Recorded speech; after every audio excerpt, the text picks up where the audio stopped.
À la croisée des chemins, enseignement du Covid et réflexion sur l'avenir. La pandémie du Covid-19 a été une épreuve mondiale qui a bouleversé nos modes de vie, nos priorités, nos certitudes. Mais cette crise, comme le suggère le mythe du labyrinthe revisité, pourrait également être l'occasion d'une refonte profonde de nos systèmes et de nos valeurs. Dans mon livre, j'essaye au mieux de revisiter justement le mythe du labyrinthe, afin d'explorer les choix individuels et collectifs face à l'incertitude qui a été causée par la manière dont a été gérée la pandémie. Ce récit mythologique, métaphore d'un monde en quête de sens et de renouveau, rejoint les constats formulés dans le rapport Rebuilding Trust, publié par le Forum économique mondial en mars 2021. Les failles révélées par la crise. Le Covid-19 a exposé les fragilités de nos sociétés.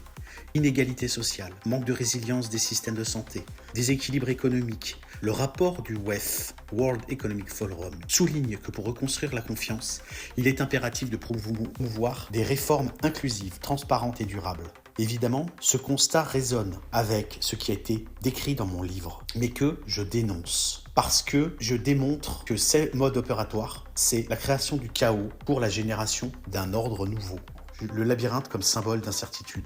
Pour moi, le labyrinthe représente le parcours sinueux et complexe. La pandémie a été un tournant où chaque individu, comme Thésée dans le mythe, a dû affronter ses propres peurs et choisir un chemin en s'aidant du fil d'Ariane. Ce livre se veut être une manière de symboliser le fil d'Ariane. Dans ce contexte, le rapport Rebuilding Trust insiste sur l'importance de repenser les modèles de gouvernance pour instaurer une coopération globale et restaurer la confiance des citoyens. Là où, dans mon livre, le mythe du labyrinthe, j'essaie de montrer que ça se fait à l'insu des peuples et dans leur dos. Résilience et innovation, les clés de l'avenir.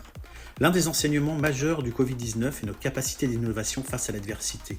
Que ce soit dans les domaines de la santé, du travail, de la solidarité, l'humanité a démontré une résilience extraordinaire. Dans mon livre, je mets en avant la nécessité de transformer cette résilience en une force de renouveau. Évidemment, le World Economic Forum appelle à renforcer les systèmes et à investir dans les solutions durables pour faire face aux crises futures. Lui promeut un transfert de souveraineté au niveau supranational, alors que moi, je suis favorable à l'utilisation de la technologie pour favoriser la solidarité mécanique. La confiance, un pilier à reconstruire. Au cœur de mes réflexions, mais aussi dans celui du rapport, se trouve un enjeu commun, la confiance. Mais pas de la même manière, parce que j'ai ressenti un sentiment de trahison. Et j'ai compris que ce sentiment de trahison envers nos élites françaises, pour notre part, était volontairement construit pour pouvoir privilégier, faire en sorte que les gens se révoltent contre leurs élites et qu'ils plébiscitent finalement un transfert, encore une fois, de souveraineté à des instances supranationales, comme l'Union européenne par exemple, ou l'OMS. Un moment décisif pour l'humanité. Nous sommes à la croisée des chemins.